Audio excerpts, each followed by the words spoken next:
Kelahiran Pedang Iblis bab 1231 kekuatan. Nuh tidak mengumpulkan kembali dengan pembangkit tenaga listrik lainnya setelah pertempuran melawan ular abadi. Kelemahan dari ambisinya mulai mempengaruhi pusat kekuasaannya, sehingga dia lebih memilih untuk memulihkan diri di tempat yang aman. Dunia saat ini sedang berantakan. 10 makhluk peringkat 6 puncak tidak berhenti berkumpul di pusat benua baru, tetapi mereka tidak menghadapi banyak tantangan. Organisasi ketiga tersebut telah berada di benua baru selama kurang dari 20 tahun. Beberapa perlindungan yang berhasil mereka terapkan tidak dapat menghentikan makhluk-makhluk itu, terutama ketika tidak ada yang mempekerjakan yang bekerja sama dengan mereka. Para pemimpin telah memutuskan untuk membiarkan para ular berkeliaran dengan bebas untuk saat ini. Berjuang untuk mempertahankan wilayah kekuasaan mereka hanya akan merusak kondisi benua baru, dan mereka tidak setuju meninggalkan keluarga Elbas sebagai satu-satunya penduduk di daratan itu. Kerugian kecil bisa mendatangkan banyak keuntungan. Mereka tidak punya alasan untuk mempertahankan tanah yang hampir tidak bisa mereka klaim sebagai milik mereka. Tangan kiri Tuhan dan pasukan kekaisaran sandal lainnya kembali ke benua lama untuk menduduki wilayah lama mereka. Raja Elbas telah menghancurkan kubah biru selama 500 tahun pemerintahannya yang tak terbantahkan, tapi dia tidak repot-repot menyerang bangunan yang ada di dalamnya. Bangunan-bangunan dan kota-kota itu hancur karena banyak binatang ajaib memilih untuk menempatkan sarang mereka di sana.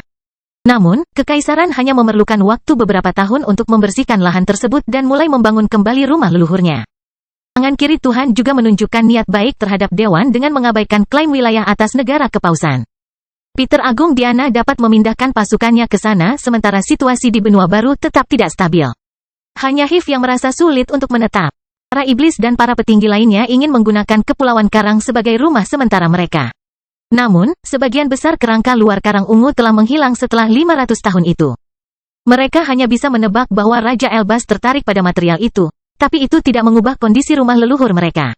Lingkaran ungu tidak lagi memenuhi wilayah laut itu, dan banyak pulau tenggelam setelah hilangnya fondasinya. Sedangkan untuk patung Chasing Demon, Hiv telah membawanya ke dalam dimensi terpisah setelah kalah melawan Raja Elbas. Ia masih di sana, menunggu organisasi menemukan rumah baru. Para petinggi Hiv membagi diri mereka menjadi beberapa wilayah dan memisahkan bawahan mereka menjadi peleton yang penuh sesak. Ada yang menduduki bangsa Utra, ada pula yang menetap di sisa pulau-pulau di Nusantara, dan banyak pula yang kembali ke dimensi tersendiri. Portal dimensional masih terbuka, dan tidak ada yang peduli untuk mempertahankannya. Negeri fana lainnya telah berkembang pada tahun-tahun itu karena tidak ada perang yang terjadi di sana. Keluarga Elbas telah menangkap banyak spesimen di sana, dan masih menguasai sebagian besar daratan tersebut. Namun, hanya petani yang lebih lemah yang menghuninya karena yang kuat lebih suka tinggal di tanah abadi. Ketiga organisasi tersebut dapat memutuskan untuk pindah ke dunia lain sampai situasi di benua baru stabil, namun mereka tidak ingin kehilangan kesempatan untuk menaklukkan kembali dunia. Sandal belum bergerak, jadi mereka tidak tahu kapan celah di langit akan tertutup. Bahkan tangan kiri Tuhan pun tidak menyadari niat dari patriarknya. Kurangnya bangunan yang dimaksudkan untuk memeriksa daerah terdekat menghalangi banyak penggarap heroik untuk menyaksikan pertempuran Nuh. Namun, beberapa pembangkit tenaga listrik menggunakan benda bertulis untuk melihatnya dari jauh, dan mereka tidak ragu untuk memberitahu dunia tentang kehebatannya. Sebagian besar pembangkit tenaga listrik yang lebih lemah bahkan tidak dapat membayangkan bagaimana seorang kultivator tahap cair berhasil mengurangi binatang ajaib peringkat 6 puncak dalam keadaan. Beberapa aspek dari cerita itu bahkan lebih tidak masuk akal. Bagaimanapun juga, mereka melihat seorang tokoh dikdaya dengan paksa membawa kekuatannya ke tahap berikutnya dan menghadapi makhluk itu di permukaan datar. Nuh menggunakan seni rahasia yang tidak menimbulkan dampak buruk pada pusat kekuasaannya. Selain itu, individualitasnya tampaknya tidak memiliki batasan seberapa besar hal itu dapat meningkatkan kekuatannya. Hal itu membuat kekuatan Nuh sulit untuk dievaluasi, dan juga menciptakan lingkaran cahaya menakutkan di sekeliling sosoknya. Pangkat dan tahapan tidak menjadi masalah baginya, dan dia selalu memiliki lebih banyak teknik. Noah tidak memutuskan hubungan dengan Hiv saat dia fokus pada pemulihannya, tapi dia membiarkan pembangkit tenaga listrik lainnya menangani pasukan yang lebih lemah. Dia telah menetap di sebuah gua di dasar laut dekat benua baru, dan dia perlahan-lahan menciptakan area pelatihan yang bagus sementara dia membiarkan pusat kekuatannya beristirahat. Ketegangan yang dialami pikiran dan dantiannya ketika dia mendorong kekuatannya ke tahap padat sangatlah besar.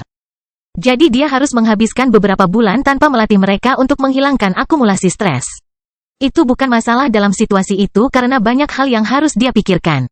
Pertarungan melawan ular abadi telah menginspirasinya, tapi itu juga menunjukkan kelemahan dalam kehebatannya. Malam baik-baik saja. Pterodaktil menjadi lebih kuat setelah setiap pertarungan, dan kemampuan bawaannya bahkan mengejutkan Noah. Makhluk itu adalah alat penyerang yang sempurna, dan Noah bahkan telah menghilangkan batasannya setelah dia membuat tubuh dengan Royal Metal. Knight juga bersemangat dengan potensi barunya, dan tidak sabar untuk kembali ke puncak sebelumnya untuk melihat seberapa kuat jadinya. Pedang Iblis juga tidak menjadi masalah. Nuh memiliki senjata yang dapat menyerap keseluruhan individualitasnya dan tumbuh bersamanya. Dia tidak bisa meminta sesuatu yang lebih baik dalam hal pedang. Dunia gelap juga kuat. Noah tidak punya waktu untuk menyebutkan semua manfaat pasifnya. Sangat disayangkan bahwa ia bekerja lebih baik terhadap para petani karena kemampuannya untuk menekan hukum. Tetapi Nuh hanya memiliki gagasan yang samar-samar tentang cara memperbaikinya untuk saat ini. Noah tidak bisa mengeluh tentang seni pedangnya. Tebasannya termasuk serangan terkuat di seluruh dunia. Dia hanya bisa bertujuan untuk menciptakan lebih banyak teknik yang menggabungkan mantra dengan kekuatan fisiknya ketika berhubungan dengan bidang itu. Mendengkur adalah satu-satunya kelemahan dalam kecakapan bertarungnya. Blood Companion bahkan tidak mendekati kelemahan, tapi dia tidak bisa mengimbangi kekuatan mengerikan Nuh. Dunia gelap memperkuat kemampuannya, dan materi gelap membuat tubuhnya sangat sulit untuk dihadapi. Tetap saja, serangan elemennya tidak berhasil berbuat banyak. Hanya rune berbentuk pedang yang menempel di sayapnya yang mengancam, tapi itu berlaku untuk semua senjata yang mengandalkan energi primer. Mendengkur perlu diperbaiki, dan Noah tidak ingin menunggu materi gelapnya mencapai tahap superior. Dialah pembuatnya, jadi dia bisa mengubah Blood Companion miliknya menjadi senjata mematikan tanpa perlu bergantung pada faktor eksternal. Noah dapat segera mulai memodifikasi mendengkur, tetapi proyek lain memenuhi pikirannya dan tidak membiarkannya memikirkan hal lain. Ide yang tak terhitung jumlahnya mulai memenuhi pikirannya setelah menyaksikan kemampuan bawaan ular abadi. Berpikir bahwa dia bisa menggunakan apa yang dia hancurkan untuk menyembuhkan dirinya sendiri tidak menyisakan ruang untuk proyek lain. Noah tahu bahwa keberhasilan meniru kemampuan penyembuhan ular akan membuatnya tak terhentikan. Individualitasnya sangat cocok dengan keterampilan itu, dan dia membutuhkan alat itu untuk mengekspresikan kekuatan tubuhnya yang luar biasa secara maksimal. Namun, dia memiliki cukup pengalaman dalam menciptakan kemampuan untuk mengetahui bahwa hampir mustahil untuk menirunya. Hanya mantra-mantra tubuh yang bisa menangkapnya secara langsung, tapi dia membutuhkan sesuatu yang lebih invasif dalam kasus itu. Noah tidak menginginkan Blood Companion yang bisa menyembuhkannya dengan kemampuannya. Dia ingin skill itu bergantung pada kehancurannya. Dia ingin mendapatkannya dan menjadikannya bagian dari garis keturunannya. Tak perlu dikatakan lagi, Nuh mulai menggunakan teknik deduksi surgawi tanpa henti setelah pikirannya pulih. Dia telah mengincar kekuatan itu, dan dia tidak akan berhenti untuk mendapatkannya. Kelahiran Pedang Iblis Bab 1232 Persiapan. Nuh telah menyita banyak bagian tubuh ular abadi selama pertempuran. Dia biasanya memakan sumber daya itu untuk memperbaiki tubuhnya, tapi dia bisa menggunakannya dengan lebih baik sekarang. Dia harus mempelajari bagaimana jaringan-jaringan tersebut berfungsi untuk meniru kemampuan tersebut.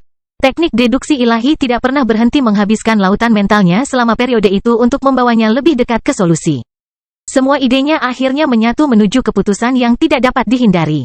Dia harus melibatkan mantra prasasti tubuh dalam prosesnya. Satu-satunya masalah adalah dia belum menemukan prosedurnya. Perlu mewujudkan kemampuan bawaan dari ular abadi. Menerjemahkannya ke dalam mantra atau teknik akan membuatnya bergantung pada kegelapan dan energi mentalnya, dan itu juga akan gagal untuk mengekspresikan kekuatan aslinya. Sebaliknya, Nuh ingin menambahkan kemampuan itu pada garis keturunannya, yang berarti dia harus memodifikasi tubuhnya agar berhasil dalam tugas itu. Situasi di benua baru terus menurun sementara Nuh tetap mengasingkan diri. 10 ular abadi peringkat 6 teratas berkumpul di tengah daratan, namun mereka memutuskan untuk berpencar ketika tidak menemukan targetnya. Telurnya tidak ada di sana, tapi misi mereka tidak akan selesai sampai mereka menemukannya. Para ular awalnya mulai mengikuti jejak samar aura telur tersebut, namun mereka tidak dapat membayangkan bahwa sandal telah membawanya ke tempat yang tidak dapat mereka jangkau. Dewa Kekaisaran bahkan telah menekan aura telur itu ketika dia meninggalkan benua baru. Tidak ada yang bisa membawa binatang ajaib itu ke negara Odrea. Terlebih lagi, mereka tidak bisa memasuki dimensi terpisah meskipun mereka memeriksa benua lama. Ular hanyalah binatang ajaib, sedangkan sandal adalah makhluk dewa. Keluarga Elbas akhirnya harus menghadapi ular abadi. Bangsawan dan pasukan mereka adalah satu-satunya penghuni benua baru itu, dan para penjajah tidak akan berhenti untuk memeriksa setiap inci daratan itu. Ketiga organisasi bersukacita atas hasil tersebut. Beberapa tanah yang tersisa di tangan keluarga Elbas akan menjadi bagian terakhir dari invasi mereka. Dan mereka hanya bisa menikmati melihat mereka menyia-nyiakan sumber daya untuk menghentikan para ular. Bulan-bulan berlalu, dan semua ular akhirnya berkumpul di sisi tenggara daratan untuk menyerang daratan di bawah perlindungan keluarga Elbas. Nuh menerima laporan mingguan tentang situasi di benua baru saat dia mengasingkan diri.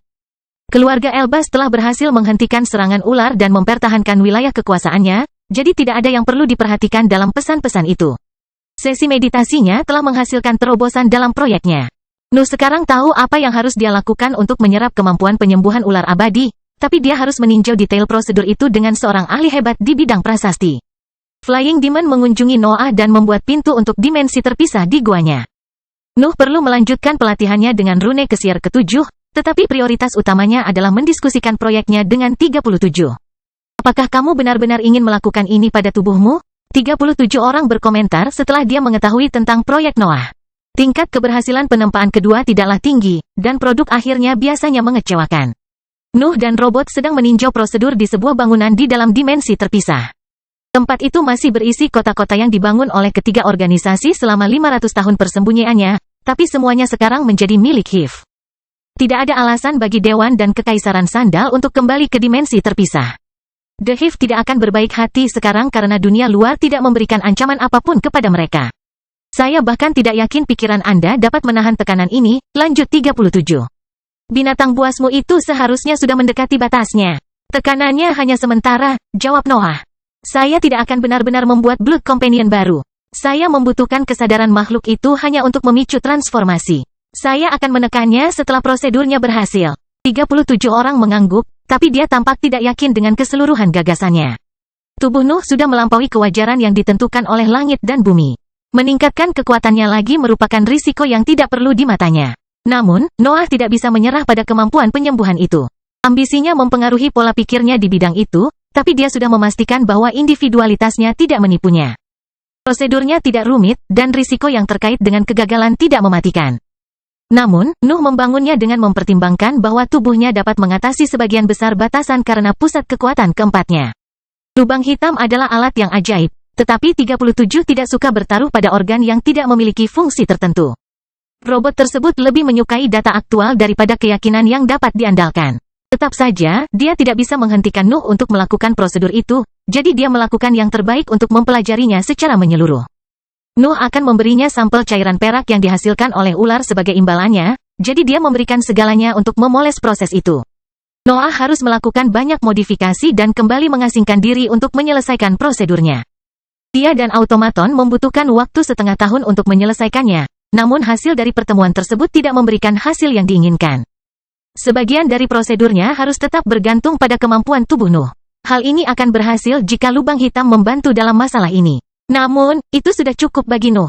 Dia tidak mengungkapkan semua rahasianya kepada robot itu, jadi hanya dia yang tahu bahwa dia punya alasan bagus untuk merasa yakin dengan prosedurnya. Kamu masih perlu menguji ini sebelumnya, kata 37 ketika Nuh hendak pergi. Hanya ada 10 spesimen di dunia yang membawa organ-organ itu. Dengan keahlianmu, kamu harus siap dengan 2 atau 3 tes, yang berarti kamu harus membunuh 3 hingga 4 ular abadi. Noah mengangguk pada evaluasi itu. Dia telah mencapai kesimpulan yang sama, dan dia yakin teknik deduksi ilahi dapat mengurangi jumlah itu. Namun, robot tersebut telah salah memahami maksud Nuh terkait dengan 10 makhluk peringkat 6 puncak. Jangan khawatir, kata Noah sambil mulai berjalan menuju matriks teleportasi di dalam ruangan, saya berencana untuk mengambil semuanya. Mata robot itu berbinar ketika mendengar itu. Dia tidak sabar untuk mendapatkan cairan perak itu, dan dia menjadi sangat bersemangat hingga dia tidak menyadari cahaya matriks teleportasi menyinari wajahnya yang halus. Noah berteleportasi di lokasi rahasia di dalam dimensi terpisah. June, Daniel, dan Scully ada di sana, tapi tak satu pun dari mereka berbicara ketika dia tiba. Fokus mereka adalah pada potongan bulu yang ditempatkan di tengah aula gelap itu. Beberapa lilin bertulisan menerangi rune Kesier ke-7 dan memungkinkan para ahli mengamati alat pelatihan terbaik untuk lautan kesadaran. Noah juga tidak mengatakan apa-apa dan duduk di sebelah June untuk mengikuti sesi pelatihan itu. Ambisinya keluar dari sosoknya saat dia mulai menatap rune itu, tapi dia membuatnya mengalir ke atas agar yang lain tidak terpengaruh. Dia harus menjadi lebih kuat untuk mengalahkan ular abadi. Perburuan sedang menunggunya, tapi dia harus memastikan bahwa pusat kekuatannya dapat menahan tekanan yang ditimbulkan selama pertempuran tersebut. Lagi pula, dia akan berusaha sekuat tenaga saat berikutnya dia menghadapi binatang buas itu. Kelahiran Pedang Iblis bab 1233 Hun. Nuh tidak dapat memperoleh peningkatan yang signifikan dalam waktu singkat. Namun ia tetap berlatih hingga ia merasa pusat kekuatan telah berkembang sedikit. Teropsannya masih jauh, dan keberadaannya perlahan-lahan menjadi harmonis saat ia berjuang untuk mencapai puncak peringkat heroik. Hanya pikiran yang tetap berada di atas pusat kekuasaannya yang lain. Pelatihan tahun-tahun itu tidak berbeda dengan yang dilakukan ketika ketiga organisasi berada dalam dimensi terpisah. Namun, Nuh memiliki sesuatu yang harus diperjuangkan saat ini, dan hal itu mempercepat laju pertumbuhannya. Apalagi dia berada di dunia luar. 37 dan para ahli lainnya telah melakukan pekerjaan luar biasa dalam memastikan bahwa dimensi terpisah selalu memiliki nafas, tetapi tidak ada yang bisa dibandingkan dengan benua baru. Nuh sengaja memutuskan untuk menempatkan area pelatihannya di dekat daratan itu. Dia tidak akan memilih tempat yang lebih buruk hanya karena lebih aman. Pembangkit tenaga listrik lainnya telah menirunya. Banyak gua muncul di dasar laut di sekitar benua baru ketika para ahli dunia kembali memprioritaskan kekuatan mereka. Hanya tangan kiri dan kecepatan sejati Tuhan yang tidak meninggalkan benua lama. Kekaisaran telah mendapatkan kembali sumber pencerahannya setelah Sandal kembali. Sandal belum mengambil tindakan, tapi rencana Noah tidak melibatkan dia. Dia tidak peduli lagi dengan dunia sekarang karena dia mempunyai proyek yang menarik. Noah menghentikan pelatihan intensifnya setelah 5 tahun. Dia tidak menemukan alasan untuk menahan keinginannya lebih lama lagi karena pusat kekuasaannya telah berkembang sedikit. Selain itu, pertempuran di sisi benua tenggara akan mencapai kondisi kritis pada periode tersebut. Keluarga Elbas telah berhenti selama mungkin, tapi ular abadi akhirnya berhasil menembus pertahanan periferal di wilayah tersebut. Sudah waktunya untuk memutuskan pihak mana yang akan memenangkan pertarungan itu, tetapi Noah tidak ingin hal itu terjadi. Dia tidak merasakan belas kasihan pada para royal, tapi dia lebih memilih untuk ular menghabiskan sumber daya mereka daripada memaksa mereka melarikan diri. Noah ingin kios itu terus berlanjut. Memaksa royals untuk menampilkan habis-habisan hanya akan menghasilkan dua hasil yang mengecewakan. Yang pertama melihat keluarga Elbas melarikan diri sambil mempertahankan sebagian besar sumber dayanya, dan ini tidak ideal. Yang lainnya bahkan lebih buruk lagi. Itu memperlihatkan para kerajaan membunuh semua ular dan menyimpan mayat mereka untuk diri mereka sendiri. Nuh harus menghentikan hal itu terjadi, tetapi hanya ada satu hal yang dapat mencegah situasi tersebut. Dia harus membantu keluarga Elbas, meski hanya secara tidak langsung. Aku ingin tahu apakah mereka akan mengirimkan lebih banyak makhluk lagi, pikir Noah sambil terbang menuju wilayah tenggara sambil melihat celah di langit. Tidak ada yang berubah di sekitar celah itu. Pembukaan itu bahkan tidak mengeluarkan energi superior apapun, jadi itu hanya bertindak sebagai pengingat bahwa ada sesuatu yang lebih baik di dunia. Teriakan para dewa bergema dari waktu ke waktu, tapi mereka tidak menekan bawahan di alam bawah. Para pemimpin di negeri abadi tampaknya tidak sabar. Nuh menduga bahwa beberapa tahun hampir tidak dihitung sebagai waktu bagi para dewa. Pada akhirnya, retakan itu tetap terbuka selama kurang dari 10 tahun. Bahkan dia bisa tidur lebih lama. Benua baru telah kembali ke keadaan hancurnya setelah 10 ular peringkat 6 puncak menjelajahinya. Binatang buas itu bahkan mempengaruhi energi yang terkandung di dalam tanah, namun kehancuran mereka tidak terlalu mengkhawatirkan. Tanahnya hancur berkeping-keping, tapi masih mampu menampung binatang ajaib dan tumbuhan. Itu tidak serusak ketika mereka bersembunyi di dalam dimensi terpisah. Nuh mencapai bagian tenggara benua baru dan berhenti untuk memeriksa pertempuran di wilayah tersebut. Para ular tidak bekerja sama untuk menghancurkan pertahanan yang mereka temui, jadi para kerajaan lebih mudah menyibukkan mereka. Para ahli dari organisasi lain telah belajar banyak tentang pertahanan di bidang tersebut. Mereka mulai menganalisis formasi tersebut segera setelah pertempuran dengan ular dimulai, sehingga Nuh dapat mengabaikan garis bersinar yang muncul dalam penglihatannya. Namun, mau tak mau dia tetap terpana ketika melihat para ular beraksi. Menurut laporan para ahli, binatang buas itu jarang berhenti menyerang. Mereka hanya beristirahat sejenak selama tahun-tahun itu, namun mereka masih menyerang formasi dengan seluruh kekuatan mereka.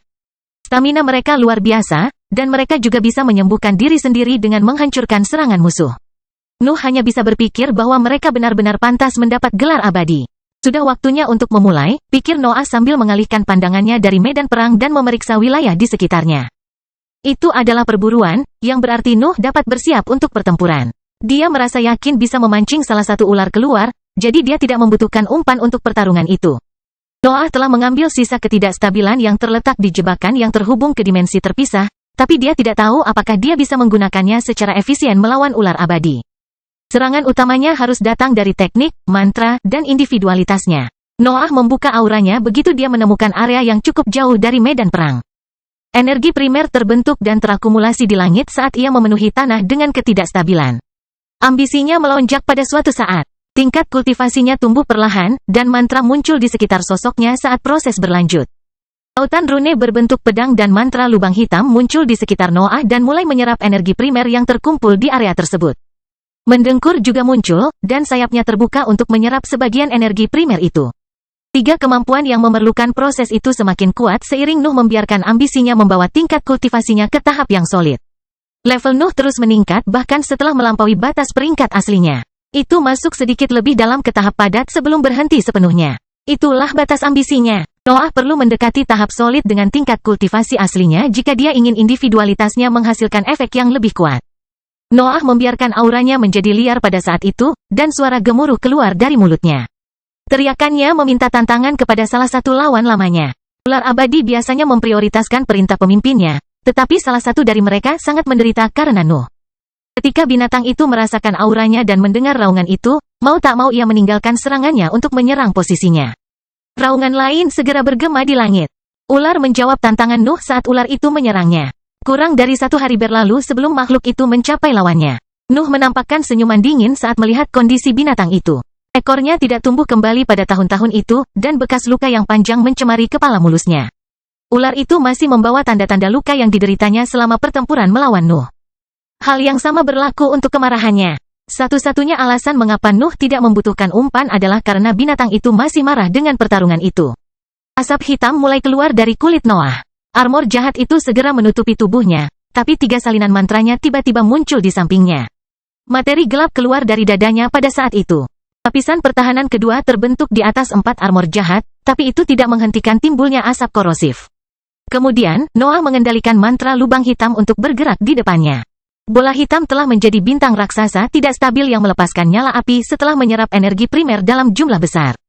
Mendengkur dan rune berbentuk pedang berada dalam kondisi yang sama. Bulu, lautan pedang, dan mantra lubang hitam telah mencapai tahap solid dalam hal kekuatan.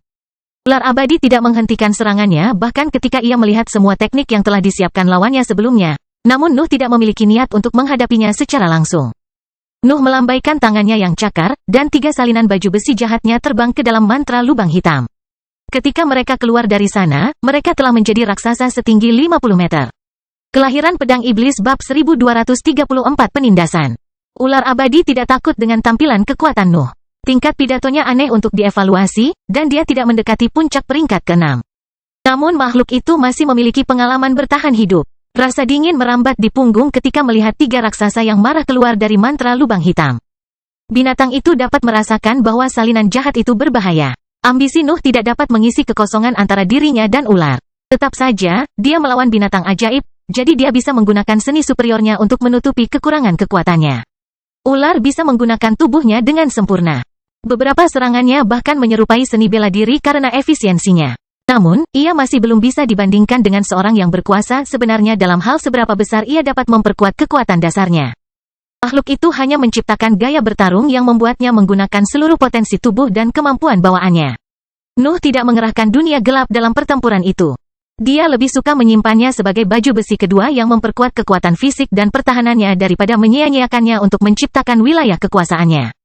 Ular bisa membubarkan dunia gelap hanya dengan serangan sederhana. Akan sia-sia jika menggunakannya dalam upaya sia-sia untuk menekan makhluk itu. Awan asap korosif yang merembes keluar dari sosok Nuh segera menelan mantra lubang hitam, mendengkur, dan lautan rune berbentuk pedang dalam bentuknya. Ia bahkan menyembunyikan salinan raksasa yang jahat itu di dalam kegelapannya. Ular abadi tidak mempedulikan hal itu, dan ketakutan yang dirasakannya terhadap salinan jahat itu tidak cukup kuat untuk menghentikan serangannya. Makhluk itu menyerang ke arah hitam sambil membuka retakan di langit karena momentumnya yang dahsyat. Namun, begitu ia menembus lapisan luar asap korosif, tubuhnya terhenti, dan gelombang cairan perak menyertai teriakan yang dikeluarkannya. Hujan perak membekukan sebagian awan gelap dan langit.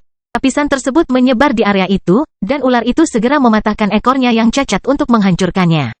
Badai pecahan es melesat di area tersebut dan retakan terbuka di langit. Setengah dari awan korosif juga menyebar, memperlihatkan makhluk-makhluk yang berhasil menghentikan serangan binatang itu. Ketiga sosok raksasa jahat itu mencakar mulut ular. Beberapa jari tajam mereka bahkan menyatu dengan jari salinan lainnya ketika saling tumpang tindih. Nuh juga termasuk di antara salinannya. Pedang iblisnya telah menjadi berukuran 50 meter untuk bergabung dengan sosok raksasa dan menghentikan ular. Jejak darah hijau jatuh dari titik di mana cakar dan pedang iblis bertemu. Noah telah memanfaatkan momentum makhluk itu untuk keuntungannya dan berhasil menimbulkan luka yang dalam di tempat itu. Salah satu salinannya telah kehilangan tubuh bagian bawahnya setelah ekornya menyerang, namun asap korosif di sekitarnya segera menyatu menuju sosoknya dan menciptakan kembali bagian yang hilang. Pecahan es juga melakukan hal yang sama. Mereka berhenti berpencar dan terbang menuju luka di kepala ular untuk memperbaiki kerusakan itu sementara makhluk itu meludahkan lebih banyak cairan perak. Noah memejamkan mata saat pecahan es melintasinya, dan area di depannya mulai membeku. Kesadarannya terbuka dan memeriksa tempat di mana pedang iblisnya menggali kilatan ular. Ketajaman yang dibawa auranya menjadi lebih kuat. Dua lapisan pertahanan yang menutupi wajahnya terbuka dan membiarkan dia menempelkan dahinya pada pedang iblis. Es yang menyebar di area tersebut pecah karena gerakan itu. Ular itu merasa terpaksa menarik kembali kepalanya karena rasa sakit yang dirasakannya. Luka yang tak terhitung jumlahnya tiba-tiba muncul antara Nuh dan binatang itu, dan sebagian besar dari luka tersebut memfokuskan bagian dalam luka pada mulutnya. Sosok-sosok raksasa yang jahat menyerbu ke depan pada saat itu. Kekuatan fisik mereka dapat diterima karena pemberdayaan materi gelap di sekitar mereka, sehingga mereka dapat menghindari ledakan pada bentrokan pertama. Cakar mereka mencoba menebas luka tersebut, namun sang ular mengejang terlalu kuat untuk memberi mereka tembakan yang jelas. Serangan mereka sebagian besar mendarat pada sisik hijau tua yang masih utuh, dan hanya sedikit yang berhasil memperparah luka di kepala makhluk itu. Potongan terus terbuka di langit. Pecahan es menjadi tidak lebih dari bubuk perak karena pengaruh ketajaman Nuh. Hal yang sama terjadi pada luka di kepala binatang itu. Tebasan Noah tidak pernah berhenti memotong setelah dia melepaskan serangannya. Nuh melambaikan tangannya, dan lautan rune berbentuk pedang bergerak maju. Ilahnya menciptakan susunan teratur yang menyatu menuju ular. Tebasan dari salinan jahat itu menciptakan tanda putih ketika mengenai timbangan. Luka lainnya terbuka hanya setelah banyak serangan berkumpul di tempat yang sama. Kedatangan pedang membantu penyalinan. Rune tersebut mengabaikan cedera serius untuk membantu raksasa jahat dalam serangan mereka. Lautan pedang terbagi menjadi beberapa susunan rune berbentuk pedang yang berputar dan jatuh pada tanda putih yang diciptakan oleh salinan raksasa. Banyak luka terbuka sementara ular tetap sibuk melawan armor jahat dan menahan rasa sakit yang disebabkan oleh luka yang terbuka di dalam luka terdalamnya. Cairan perak terus keluar dari mulutnya, tetapi Nuh mengendalikan sebagian pedang dan salinan raksasa untuk mengurusnya. Dia melakukan yang terbaik untuk membatasi kemampuan penyembuhan makhluk itu, dan asap korosifnya bekerja dengan sangat baik. Mantra dan teknik Nuh menekan ular abadi, tapi dia tahu tren positifnya tidak akan bertahan lama. Semakin banyak pedang yang keluar dari tangannya, dan salinan jahat lainnya mulai terbentuk di dekat sosoknya. Pikirannya terasa berat selama proses itu. Mengontrol begitu banyak mantra memberikan banyak tekanan pada lingkungan mentalnya. Pemberdayaan yang mereka peroleh setelah menyerap energi primer di lingkungan membuat keadaan semakin buruk. Jejak sakit kepala mulai muncul di benak Noah, tapi dia tidak peduli selama dinding mentalnya tetap stabil. Beruntung baginya, pelatihan selama lebih dari 500 tahun dengan rune kesiar ke-7 telah membuat lautan kesadarannya menjadi sangat tangguh. Dampak yang berat tidak ada artinya selama tidak ada yang terluka, pikir Noah dengan tenang sambil melanjutkan untuk membuat salinan jahat lainnya. Rune baru berbentuk pedang sudah mulai menyerap energi primer, dan salinan jahatnya masuk ke dalam mantra lubang hitam untuk mendapatkan sebagian dari kekuatannya. Gelombang pertama pedang segera menghabiskan kekuatannya, tetapi mereka berhasil menimbulkan banyak luka di bagian kepala ular yang paling rusak. Ketajaman Nuh masih menimbulkan luka di lingkungan, namun ia merasa sudah waktunya bertindak. Dia tidak bisa membiarkan ular terbiasa dengan ritme pertarungan itu. Dia harus terus menekannya sampai ia menghembuskan nafas terakhirnya. Gelombang kedua rune berbentuk pedang terbang ke depan, dan dua armor jahat raksasa keluar dari mantra lubang hitam untuk bergabung dalam serangan. Nuh bahkan menutupi sosok mereka dengan materi gelap untuk mengubahnya menjadi alat yang mengancam. Pedang iblis menyusut di tangannya, dan Noah membenamkannya ke dalam mantra lubang hitam. Materi gelap juga mengalir di dalam bilahnya untuk mendorong kekuatannya melampaui batasnya. Senjata hidup Noah telah sembuh saat dia merencanakan proyek barunya. Strukturnya tidak mengalami kerusakan apapun, sehingga dapat menyerap energi dalam jumlah besar dalam kondisi saat ini. Tekanan di dalam pikiran Nuh semakin meningkat, tetapi dia menekan setiap sensasi yang tidak diinginkan untuk mengaktifkan salah satu rune di dalam lautan mentalnya. Kemudian, dia menebas ke langit dan berlari melewati celah yang muncul. Kelahiran pedang iblis bab 1235 jangkauan. Rune berbentuk pedang dan salinan raksasa yang jahat menjadi kurang akurat setelah Nuh memasuki dimensinya.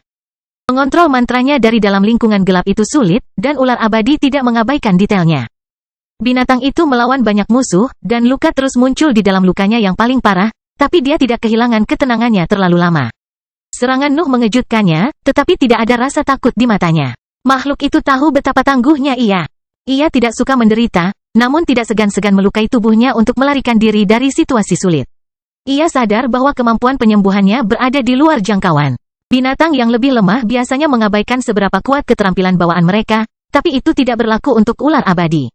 Binatang itu tidak dapat mewujudkannya dalam situasi seperti itu. 5 salinan dan lautan pedang memegang cairan peraknya segera setelah keluar dari mulut. Namun, ada sesuatu yang tidak bisa mereka tekan.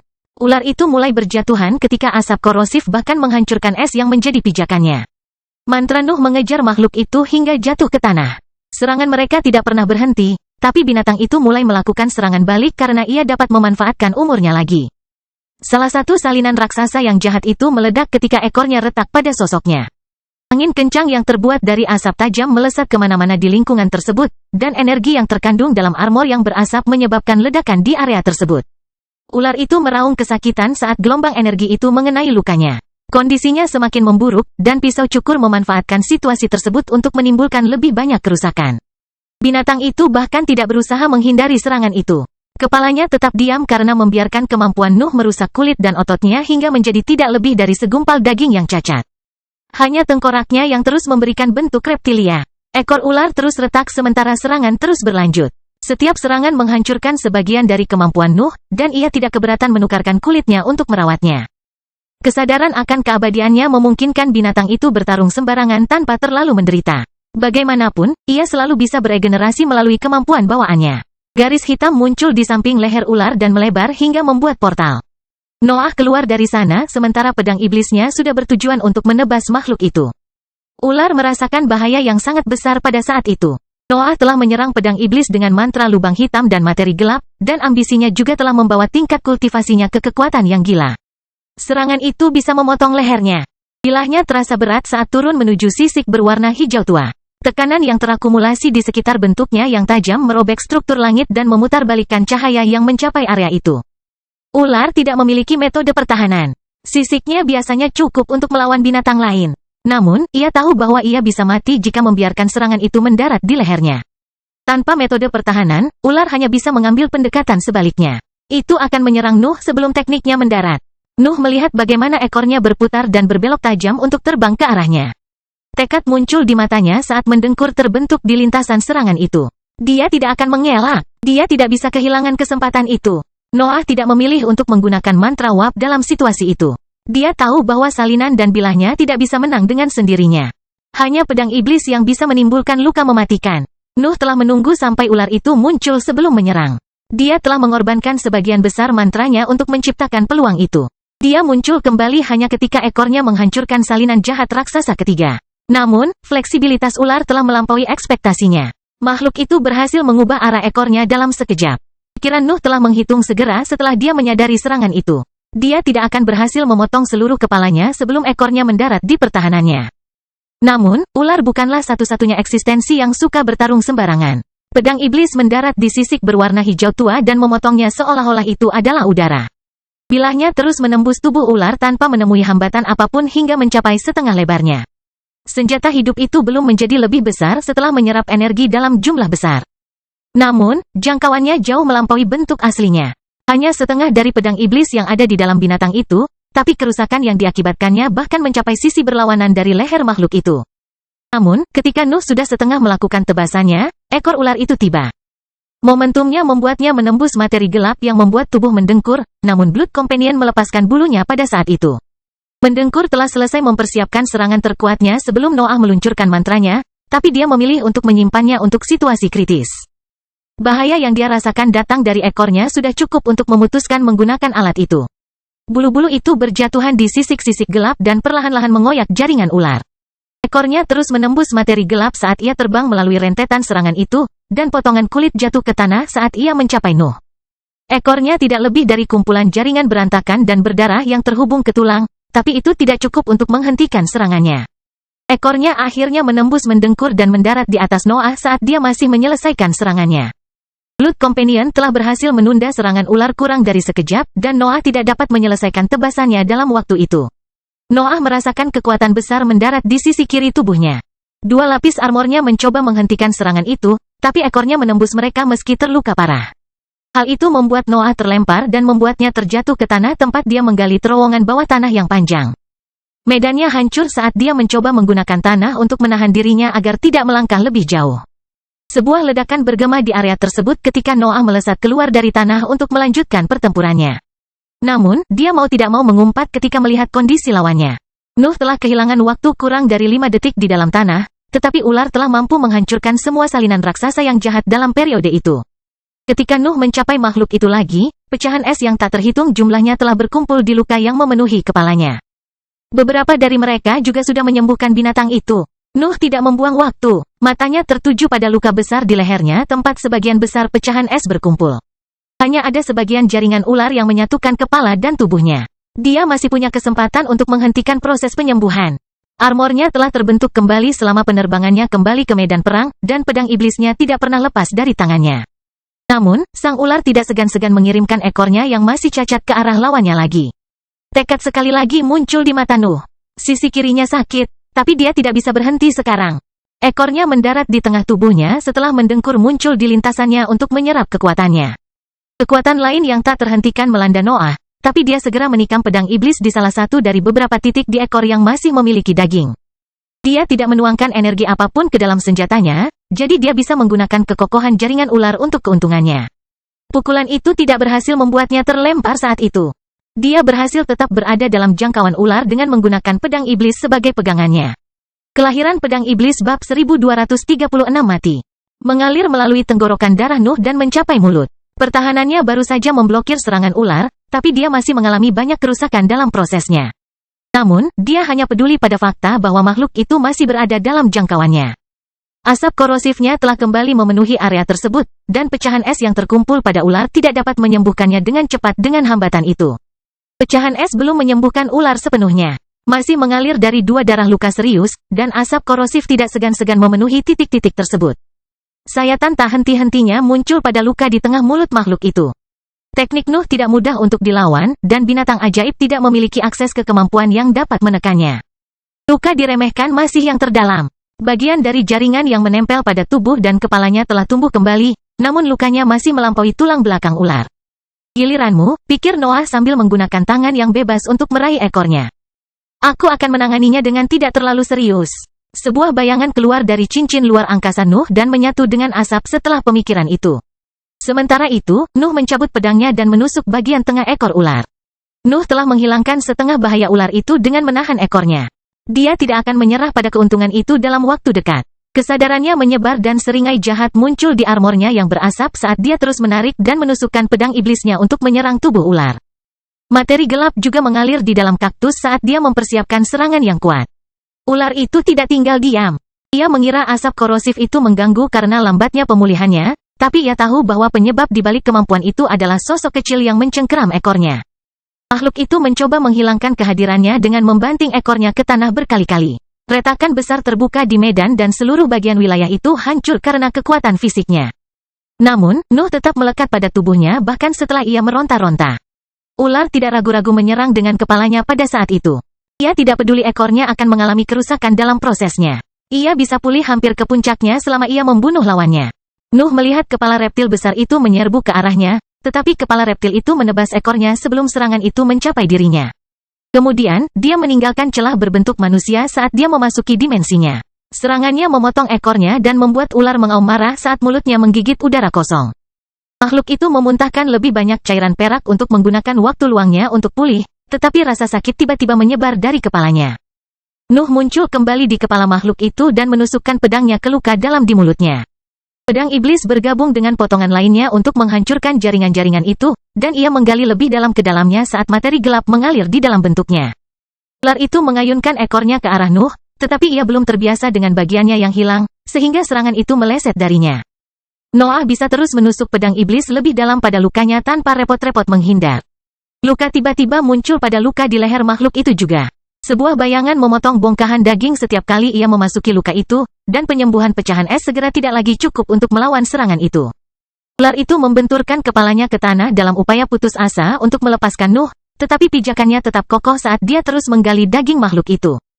Bebatuan dan medan yang mendarat di armornya bahkan tidak bisa membuatnya bergeming. Naluri bertahan hidup binatang itu melangkah maju pada saat itu. Ular itu melebarkan mulutnya ke arah langit dan mengeluarkan semburan cairan perak.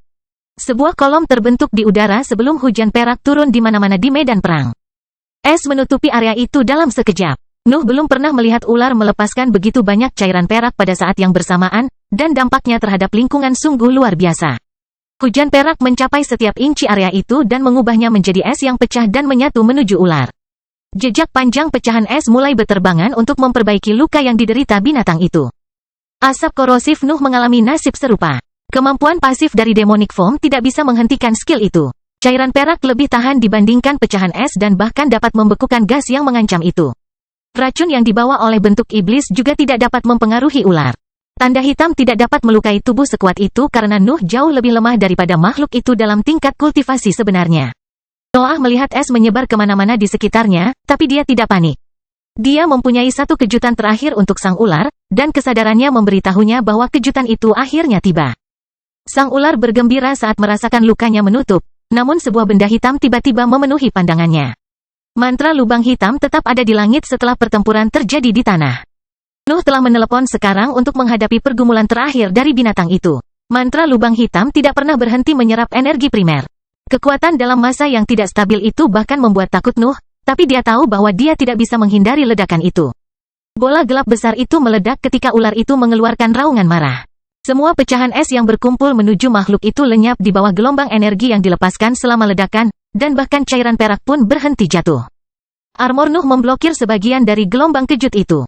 Mantra lubang hitam mengubah energi yang diserapnya, namun ia masih menggunakan asap bentuk iblis untuk meningkatkan kerusakannya.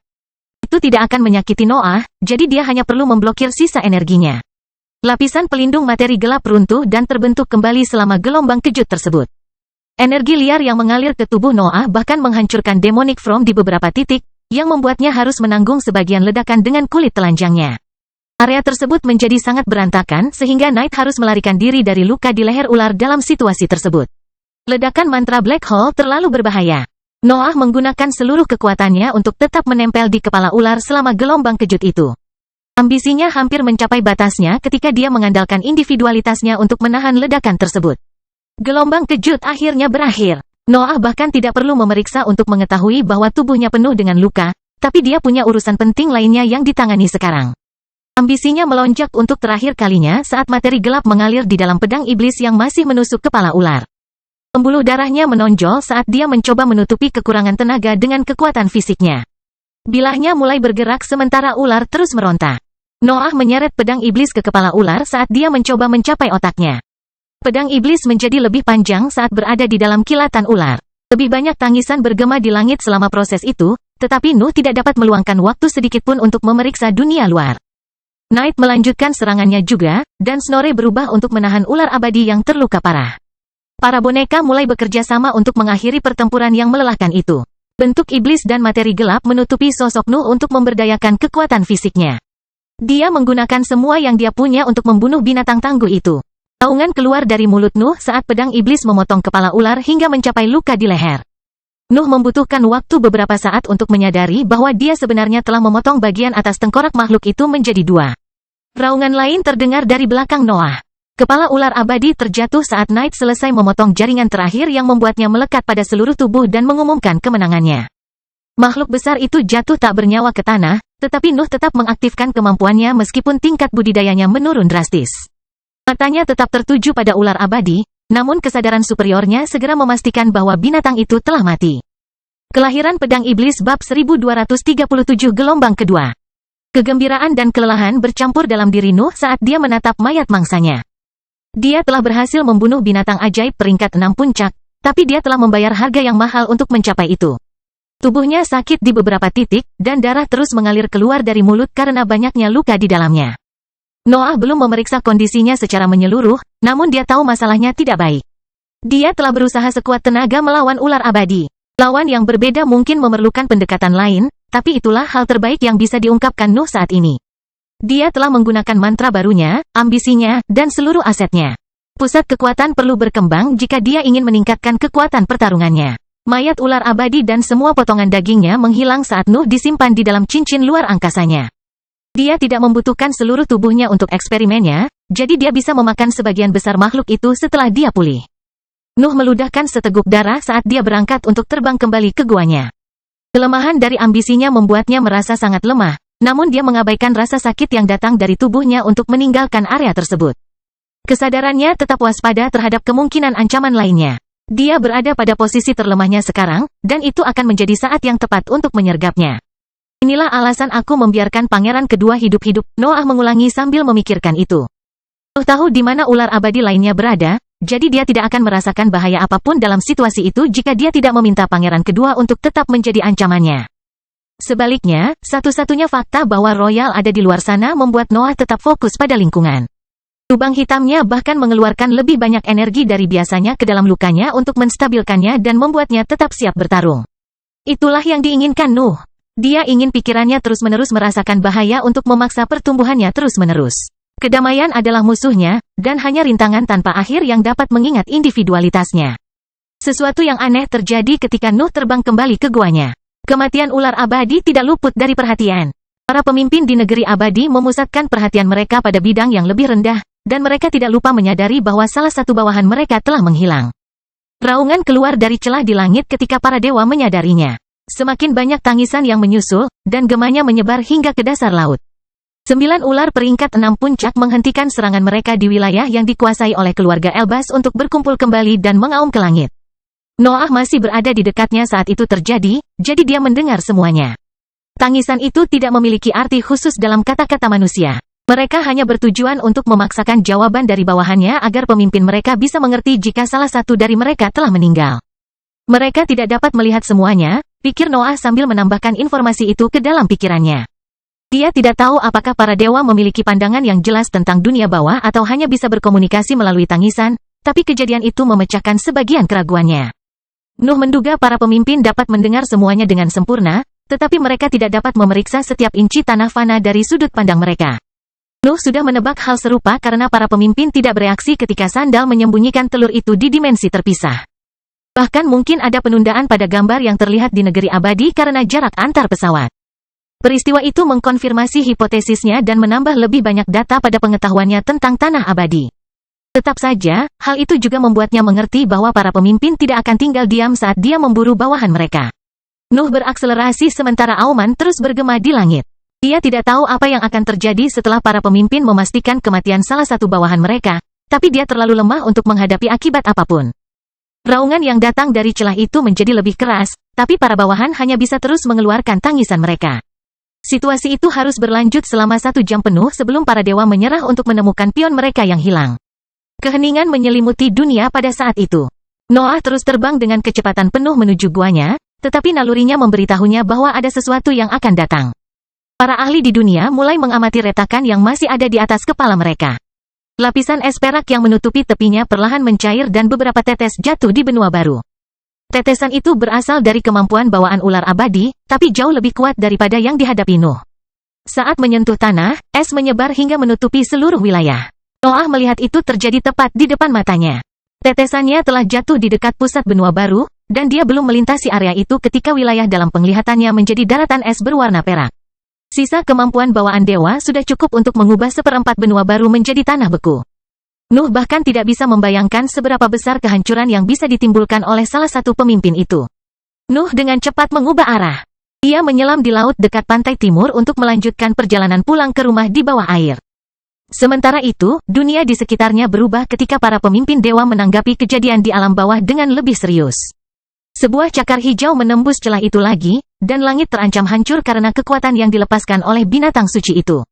Cakar kedua perlahan bergabung dengan cakar pertama dan memperbesar celah yang menghubungkan bidang bawah dan tinggi.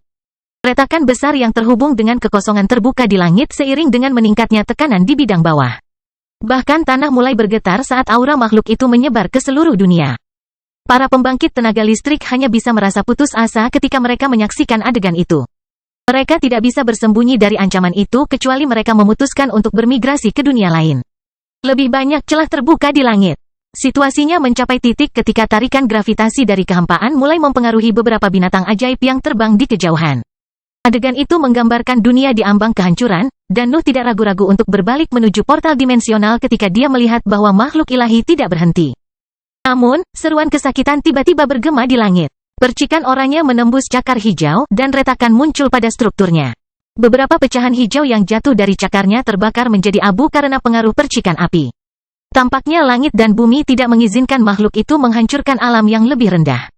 Nuh mengubah arah lagi ketika dia melihat itu, tetapi nalurinya terus menjerit bahkan setelah binatang suci itu mencabut cakarnya dan menutupi tepi retakan dengan es perak. Kesengsaraan tidak bisa menekan kemarahan pemimpinnya. Nuh dapat merasakan bahwa sesuatu yang lain akan terjadi. Seperti yang diprediksi oleh instingnya, banyak batu besar berwarna hijau tua mulai berjatuhan dari celah tersebut. Mereka menyerupai meteorit yang jatuh di berbagai area di bidang bawah dan menciptakan gelombang kejut yang mampu mengakhiri kehidupan semua makhluk lemah di dunia. Kesadaran ilahi menyebar ke seluruh dunia dan menekan gelombang kejut tersebut. Sandal menyelamatkan penghuni dataran rendah lagi, tapi dia tidak muncul. Dia bahkan menutupi asal-usul auranya. Raungan yang tak terhitung jumlahnya bergema di dunia ketika ular abadi yang baru saja jatuh ke dunia terbangun. Gelombang penyerbu kedua telah tiba sebelum Nuh dan yang lainnya bahkan bisa unggul melawan gelombang pertama. Kelahiran Pedang Iblis bab 1238 pergi. Para pembangkit tenaga listrik mempelajari apa artinya memegang kekuasaan absolut setelah Nuh membunuh salah satu ular abadi peringkat 6 puncak. Kekuatan yang dimiliki salah satu pemimpin sudah cukup untuk membahayakan integritas seluruh dunia. Apakah itu binatang ajaib peringkat 7? Nuh bertanya-tanya ketika dia kembali ke guanya. Dia mengabaikan semua yang terjadi di dunia luar saat dia berenang di dasar laut untuk kembali ke tempat latihannya. Raungan menggema tanpa henti di atasnya dan mencapai posisinya meskipun dia berada di bawah udara, tapi dia tidak menghentikan perjalanannya untuk memeriksanya. Namun, Nuh mulai meragukan kekuatan sebenarnya dari para pemimpin di tanah abadi. Dia telah melihat dewa beraksi dalam hidupnya, tetapi makhluk-makhluk itu tampaknya berada pada tingkat yang sama sekali berbeda. Nuh tidak berani mengira bahwa pemimpinnya berada di peringkat 18. Bagaimanapun, Sandal berhasil mencuri telur dari mereka. Dewa palsu seperti dia akan mati melawan makhluk pada level itu kecuali dia mendapat bantuan dari sesuatu yang memiliki kekuatan serupa. Pesan mental yang tak terhitung banyaknya tiba di buku catatannya. Para petinggi The Hive dan para pemimpin lainnya ingin mengetahui apa yang menyebabkan otoritas seperti itu. Nuh tidak menjawabnya sampai dia mencapai guanya, dan dia hanya membalas pesan kekhawatiran para iblis karena itu cukup untuk menyebarkan berita tersebut ke pembangkit tenaga listrik lainnya. Semua orang segera mengetahui pencapaian Nuh. Mereka tidak memeriksa keseluruhan pertempurannya karena mata mereka berlokasi di wilayah keluarga Elbas. Selain itu, mereka mengira Noah hanya ingin menguji dirinya seperti biasa. Mereka tidak mengira dia akan mengincar pembunuhan itu. Namun, ketika mereka mengetahui bahwa dia telah membunuh salah satu dari 10 makhluk peringkat 6 puncak, banyak dari mereka mulai menyuarakan keluhan keras. Kamu tidak dapat melakukan apapun yang kamu inginkan selama krisis ini, kata Penatua Agung Diana sementara amarahnya menguasai ketenangannya yang biasa. Kenapa kamu tidak menunggu arah yang maha kuasa? Tangan kiri Tuhan berkata dengan nada arogan yang baru ditemukan. Noah mengabaikan pesan mental tersebut untuk fokus pada kesembuhannya. Dia akhirnya memeriksa tubuhnya setelah kembali ke guanya, dan kondisinya membuatnya memasang ekspresi muram. Ular abadi hanya mendaratkan serangan langsung padanya 2 kali, tetapi pukulan itu telah merusak kulit dan bagian dalam Noah dengan parah. Makhluk itu juga telah meronta-ronta dia, tapi serangan itu tidak melukainya secara serius. 2 bercak hitam besar muncul di sisi kiri dan dada Noah. Ekor ular yang cacat itu tidak berhasil menembus kulitnya, namun telah merusak kulitnya bersama dengan jaringan di bawahnya. Bahkan organ tubuhnya pun tidak luput dari serangan itu. Nuh beristirahat sementara dunia beradaptasi dengan kedatangan binatang ajaib baru. Dia mengabaikan setiap laporan dan keluhan yang masuk ke buku catatannya untuk fokus pada kesembuhannya. Pusat kekuatannya telah mengumpulkan banyak tekanan selama pertempuran terakhir, dan dia hanya bisa memakan mangsanya yang kuat untuk mempercepat pemulihannya. Daging makhluk peringkat 6 puncak sebagian besar membantu tubuhnya, tetapi lubang hitam mengalihkan sebagian energi itu ke pusat kekuatannya untuk memulihkannya. Setelah pusat kekuasaannya pulih, Nuh mengaktifkan salah satu mantra yang telah dia rekonstruksi selama masa damainya. Kegelapan keluar dari dantian Noah dan menciptakan bentuk padat di sekitar sosoknya. Bentuknya menyerupai sebilah pedang besar yang menempatkan dirinya dalam lingkungan yang mampu memberikan manfaat bagi proses penyembuhannya. Materi gelap juga membantu prosesnya. Lubang hitam tersebut sepertinya bekerja sama dengan lingkungan tersebut untuk membantu pemulihan Noah lebih cepat. Itu adalah mantra rahim kegelapan yang belum pernah bisa digunakan Noah dalam bentuk sebelumnya. Ia menghabiskan sejumlah besar kegelapan, energi mental, dan materi gelap selagi ia tetap aktif. Namun hal itu memungkinkannya pulih jauh lebih cepat dari biasanya. Sehari di dalam rahim kegelapan sama dengan 1 minggu pemulihan normal. Itu adalah keuntungan yang tidak berani dia abaikan, apalagi sekarang dia semakin dekat dengan tanah abadi. Tubuhnya hanya memiliki satu kelemahan. Dibutuhkan energi yang sangat besar dan waktu berbulan-bulan untuk sembuh. Noah tidak dapat menghindari hal itu karena kualitas jaringannya yang tinggi menyebabkan hal itu. Tetap saja, dia punya mantra yang bisa meringankan masalah itu sekarang. Tentu saja, mantra rahim kegelapan memberi tekanan lebih besar pada pusat kekuatannya. Jadi dia ingin menggunakannya hanya ketika dantian, pikiran, dan lubang hitamnya dalam kondisi baik. Mengaktifkannya ketika kelemahan dari ambisinya masih mempengaruhi mereka justru akan memperburuk keadaan mereka daripada menyembuhkan mereka. Bahkan dengan mantra rahim hitam, tubuh Noah masih membutuhkan waktu hampir 9 bulan untuk pulih sepenuhnya. Dia harus menghentikan tekniknya untuk memulihkan energinya dari waktu ke waktu. Namun, dia telah menghabiskan sebagian besar waktunya di dalam pedang besar itu, dan dia masih membutuhkan waktu selama itu untuk sembuh. Tubuhnya membutuhkan waktu bertahun-tahun untuk pulih tanpa mantranya, dan itu menunjukkan betapa sulitnya pertarungannya melawan ular abadi. Apa yang sedang terjadi di dunia ini? Noah berpikir ketika dia akhirnya memutuskan untuk memeriksa buku catatannya. Dia telah kembali ke puncaknya, jadi dia harus mempelajari apa yang dia lewatkan dengan mengabaikan setiap laporan. Semua kelompok besar terus mengawasi dunia selama bulan-bulan itu. Menurut Penatua Julia dan para iblis, para dewa telah mengirim lebih banyak makhluk peringkat 6 untuk mencari telur tersebut, tetapi mereka tidak berada di peringkat puncak. Sebagian besar ular baru berada di tingkat bawah, dan hanya sedikit di tingkat menengah. Namun, jumlah mereka masih menjadi masalah besar. Para dewa telah mengirimkan 40 makhluk di peringkat ke-6 untuk membantu bawahan lainnya. Begitu banyak makhluk kuat yang berhasil menghancurkan fauna dan flora dunia. Mereka merusak setiap jengkal dunia dan bahkan menjelajahi lautan. Perkelahian antara sisa binatang ajaib laut peringkat 6 dan ular abadi terjadi.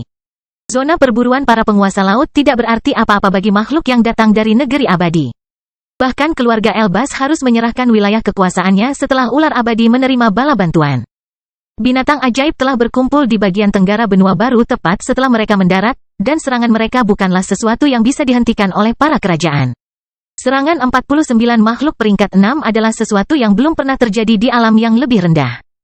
Tidak ada kekuatan di dunia yang pernah berhasil menggunakan kekuatan sebesar itu, dan keempat organisasi tersebut bahkan tidak mendekati jumlah tersebut ketika mereka berada di puncaknya. Tidak ada pesawat tingkat rendah yang mampu bertahan dari ancaman itu. Kekuatan satu kelompok dari tanah abadi sudah cukup untuk menaklukkan segalanya. Para pembangkit tenaga listrik telah merencanakan untuk bermigrasi ke tanah fana lainnya dan menghancurkan portal sementara Nuh fokus pada pemulihannya. Dunia ini terlalu berbahaya bagi mereka. Namun mereka mempunyai kesempatan untuk memulai kehidupan baru. Namun, mereka tidak bergerak karena Sandal belum bertindak. Para pembangkit tenaga listrik tidak tahu apa yang akan terjadi ketika dia bergabung dengan medan perang itu. Dan mereka akan menyerah pada sebidang tanah abadi hanya setelah semua harapan mereka gagal. Mereka tahu bahwa tidak ada pesawat tingkat rendah lainnya yang memiliki lingkungan yang begitu berharga, jadi mereka tidak ingin meninggalkannya kecuali mereka tidak punya pilihan lain. Noah tidak bisa berhenti tersenyum saat membaca laporan tersebut. Dunia telah memasuki keadaan liar, dan binatang ajaib peringkat 6 telah menjadi pemandangan umum. Itu adalah lingkungan idealnya. Dia tidak perlu khawatir tentang pertumbuhan tubuhnya jika dia berhasil memanfaatkan kesempatan itu dengan baik. Inilah sebabnya kekuatan dari 3 organisasi menunggu Sandal untuk bergerak. Suara Dreaming Demon bergema di benak Noah saat dia mendengarkan pesan mental terakhir dari Hif. Kami tidak memiliki kontak dengan keluarga Elbas, tapi dimensi terpisah tidak memiliki ruang untuk mereka. Aku setuju, Noah membalas pesan itu melalui buku catatannya yang berbunyi, kamu harus menunggu Sandal. Tetap saja, bersiaplah untuk mengevakuasi dunia. Aku akan keluar. Kelahiran Pedang Iblis bab 1239 Dantian.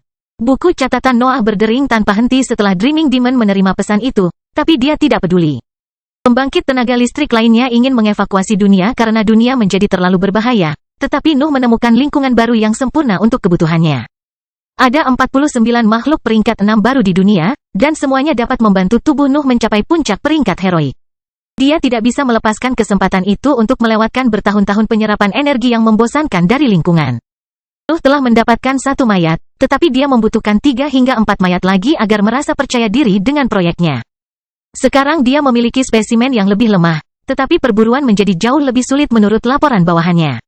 Ular abadi selalu bergerak berkelompok. Tidak mungkin terlihat sendirian, dan mereka bahkan tidak memperjuangkan kepemilikan wilayah tertentu.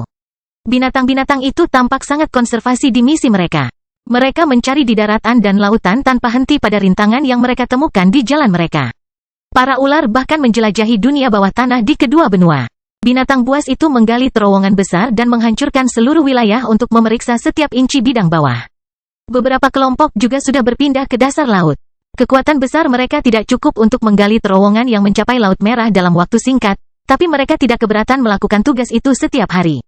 Nuh bertanya-tanya apakah makhluk-makhluk itu akan memasuki kenyataan terpisah jika mereka tidak dapat menemukan telurnya. Dia tidak tahu apakah mereka bisa mencapai Laut Kuning tanpa bantuan apapun, tapi dia tidak memikirkan hal itu terlalu lama. Aspek paling menakutkan dari invasi itu adalah sandal tidak akan pernah membiarkan makhluk-makhluk itu mendapatkan telurnya. Ular tidak akan pernah menemukan dimensi yang terpisah kecuali dia menginginkan sebaliknya. Itu adalah masalah terbesar dalam masalah ini. Para pembangkit tenaga listrik tidak tahu apa yang akan dilakukan para dewa terhadap alam bawah jika bawahan mereka gagal. Merasa tidak ada gunanya menghabiskan waktu memikirkan kemungkinan-kemungkinan tersebut. Hal-hal yang melibatkan makhluk suci berada di luar jangkauannya, jadi dia hanya bisa bersiap menghadapi kemungkinan terburuk sambil memanfaatkan situasi itu sebaik mungkin. Justru karena alasan itulah dia tidak mau menunggu sandal bertindak. Dewa terlalu berbeda dari para penggarap heroik, jadi dia tidak akan bergantung pada tingkah sandal ketika menghadapi krisis itu. Tujuannya adalah membunuh dan menangkap ular abadi sebanyak yang dia bisa sekarang. Dia tidak peduli jika para dewa di tanah abadi menghancurkan dunia karena tindakannya. Dia akan melarikan diri melalui portal dimensional jika situasinya mencapai titik itu. Itulah ekspresi tekadnya. Dia rela mengorbankan dunia untuk mencapai tanah abadi. Hanya kekuatannya yang penting, sementara hampir semua hal lainnya dapat dibuang. Nuh telah mengisolasi organ yang menghasilkan cairan perak selama berada di dalam gua. Makhluk-makhluk itu memiliki kelenjar besar di bagian bawah mulutnya, jadi dia bisa membatasi dirinya untuk memotong bagian itu jika dia bertemu spesimen yang tidak bisa dia bunuh. Tentu saja, Nuh lebih suka mengambil seluruh binatang itu dan menggunakannya sebagai nutrisi untuk tubuhnya. Tetapi dia harus bersiap menghadapi kemungkinan terburuk, dan kemampuan barunya menjadi prioritas. Nuh keluar dari guanya dan terbang tinggi ke angkasa untuk mengamati dua benua dengan matanya. Laporan-laporan itu tidak bisa memberinya rincian yang hanya bisa diketahui oleh ahli di bidang binatang ajaib. Dia harus melihat sendiri binatang-binatang itu dan memutuskan apakah dia harus menggunakan umpan unik untuk mengisolasi mereka. Selain itu, dia ingin menguji seberapa menyeluruh kendali para dewa. Mangsa pertamanya telah meninggalkan misinya untuk melawannya. Peristiwa tersebut menunjukkan bahwa ular dapat mengabaikan perintahnya dan mengikuti nalurinya dalam situasi tertentu. Kemarahan tidak masalah, pikir Nuh ketika dia memutuskan untuk memeriksa benua lama terlebih dahulu. Saya ingin tahu apakah saya bisa menggunakan sesuatu yang lebih aman untuk mendapatkan hasil yang serupa. Benua lama memiliki lebih sedikit ular abadi. Dan makhluk-makhluk itu bahkan kehilangan minat untuk menjelajahinya. Sebagian besar wilayahnya telah runtuh selama pemeriksaan mereka. Dalam pikiran mereka, tanah lemah seperti itu tidak mungkin bisa menyembunyikan target mereka. Mereka bahkan tidak dapat membayangkan bahwa dimensi sandal telah ada selama ini. Meski begitu, itu bukan salah mereka. Batasan mereka sebagai binatang ajaib dalam peringkat heroik mencegah mereka merasakan tempat itu. Nuh terbang dengan kecepatan tinggi melintasi langit. Tetapi dua keberadaan segera muncul dalam jangkauan kesadarannya. Tangan kiri Tuhan dan Penatua Agung Diana muncul di depan Nuh, dan dia berhenti untuk menyambut mereka. Namun, senyuman dingin muncul di wajahnya. Kedua pemimpin tidak bisa menyembunyikan alasan di balik kunjungan mereka darinya. Menentang iblis, tangan kiri Tuhan menyapa Nuh, bolehkah aku tahu kemana tujuanmu? Senyuman Noah melebar, tapi mata reptilnya hanya memancarkan rasa dingin. Suara tanpa emosi juga keluar dari mulutnya ketika dia menjawab pemimpinnya. Ada banyak makhluk berharga di dunia ini. Saya berencana untuk mengambil beberapa di antaranya. Ekspresi para pemimpin menjadi gelap ketika mereka mendengar kata-kata itu.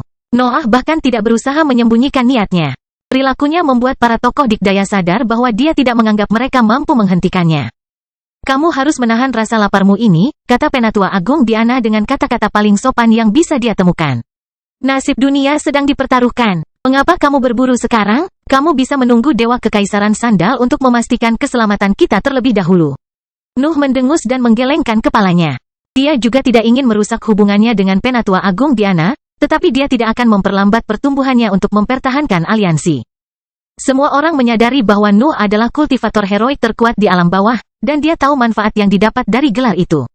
Fakta bahwa tidak ada seorang pun yang bisa mengalahkannya berarti dia bisa melakukan apapun yang dia inginkan dalam segala situasi. Saya salah menilai Anda, Penatua Agung Diana, kata Noah saat senyumannya menghilang. Saya tidak pernah berpikir bahwa Anda akan menyerahkan keselamatan Anda di tangan dewa yang telah meninggalkan organisasinya berkali-kali. Penatua Agung Diana menundukkan kepalanya pada saat itu. Nuh benar, catatan sejarah telah membuktikan bahwa sandal tidak dapat diandalkan. Invasi kekaisaran berhasil karena alasan tersebut. Tangan kiri Tuhan membuka mulutnya untuk mengeluh, tapi Noah berbicara sebelum dia bisa mengatakan apapun. Saya yakin sandal akan menutup celah tersebut, kata Noah. Tetap saja, hal itu bisa terjadi besok atau 1000 tahun dari sekarang. Dewa itu aneh, dan aku tidak akan menjalani hidupku sesuai rencana mereka. Kami tahu kelemahanmu, tangan kiri Tuhan berkata setelah dia memasang ekspresi jelek. Anda perlu waktu untuk mempersiapkan individualitas Anda. Anda berada di level kami sekarang. Niat bertarung mulai memenuhi aura tangan kiri Tuhan setelah dia berbicara. Niatnya jelas. Dia akan menghentikan Noah bahkan jika dia harus melawannya. Levelmu, jawab Noah sambil melambaikan tangannya. Kekuatan fisik yang terkandung di lengannya memungkinkan dia untuk membuka retakan di langit dengan gerakan itu. 5 tebasan juga keluar dari jari-jarinya dan terbang di kejauhan sambil membuka celah juga.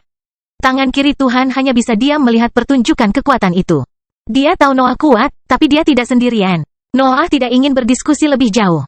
Dia punya tujuan, dan dia ingin mencapainya sebelum sesuatu memaksanya meninggalkan dunia itu. Auranya melonjak, tetapi tingkat kultivasinya tetap sama. Noah tidak mengandalkan ambisinya saat itu. Dia berencana untuk menghadapi pembangkit tenaga listrik dengan kekuatan aslinya. Aku mempertaruhkan sesuatu yang lebih baik daripada dantianmu, kata Noah saat pedang iblis keluar dari cincin luar angkasanya dan mendarat di tangannya. Tapi aku akan mengambilnya jika kamu mencoba menghentikanku. Kelahiran pedang iblis bab 1240 resolusi. Tangan kiri Tuhan dan Penatua Agung Diana tidak bisa menahan gemetar ketika mereka merasakan aura Nuh terfokus pada mereka. Itu untuk pertama kalinya mereka menjadikan Nuh sebagai lawan yang tepat, dan ketakutan yang ia timbulkan dalam pikiran mereka melebihi ekspektasi mereka. Tidak ada label yang bisa menggambarkan kekuatan Nuh.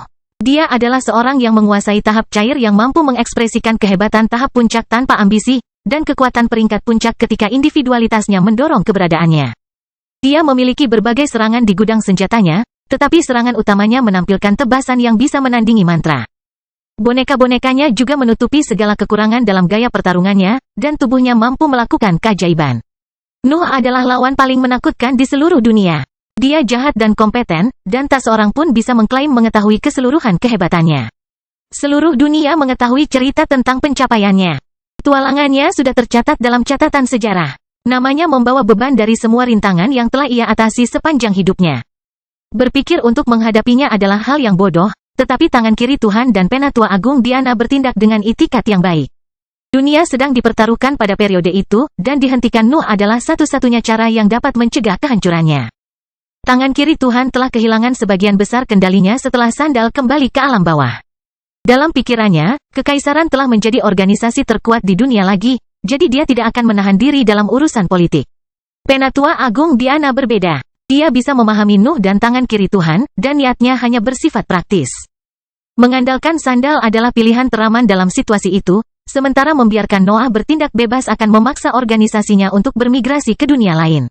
Dia tidak merasakan kebencian apapun terhadap Noah, tapi dia harus melawannya untuk memastikan masa depan yang lebih baik bagi bawahannya dan dirinya sendiri.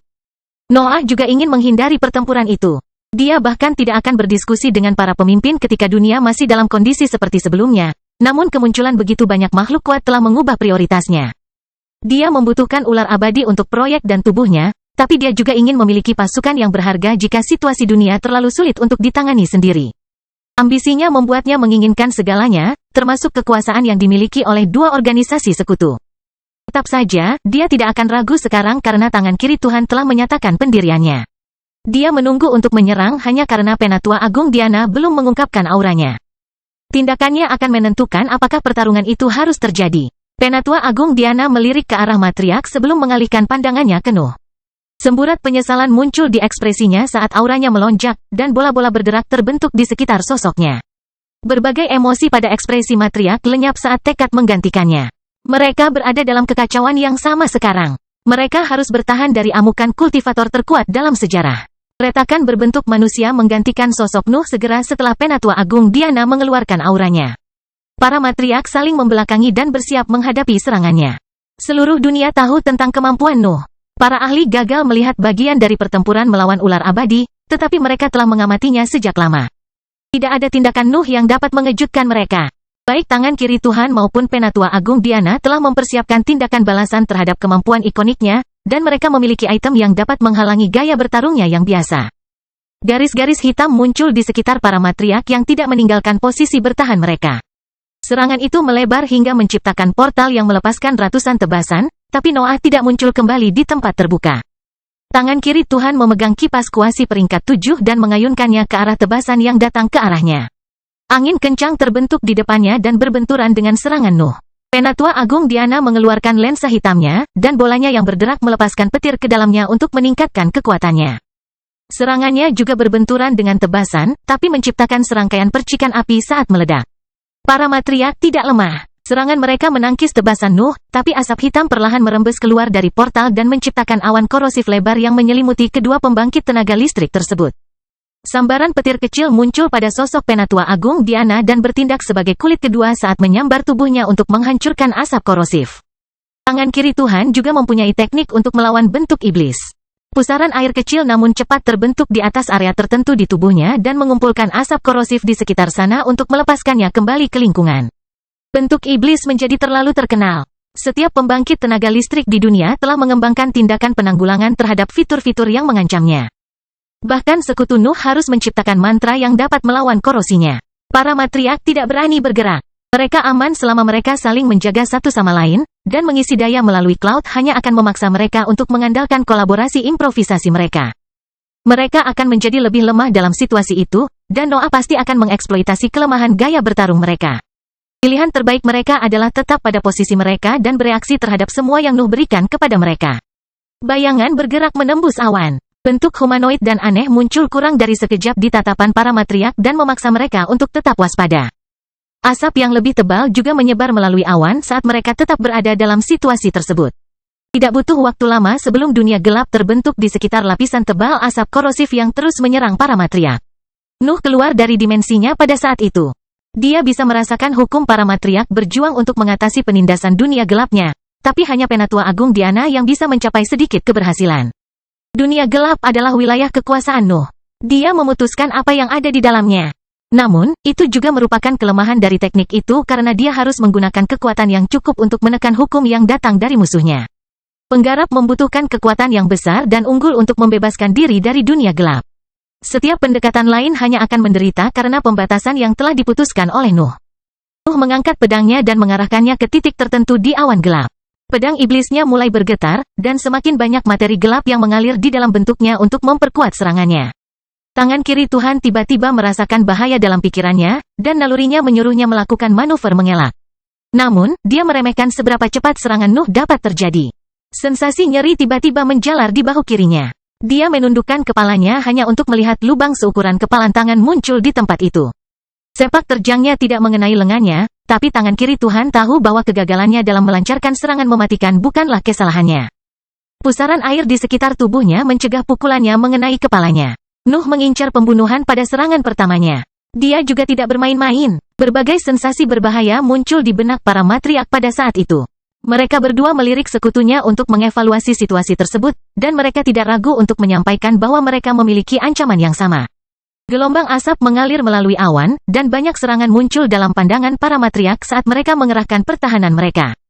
Nuh telah melancarkan selusin serangan ke arah mereka, dan mereka harus menghentikannya sebelum mereka menjadi tidak lebih dari mayat.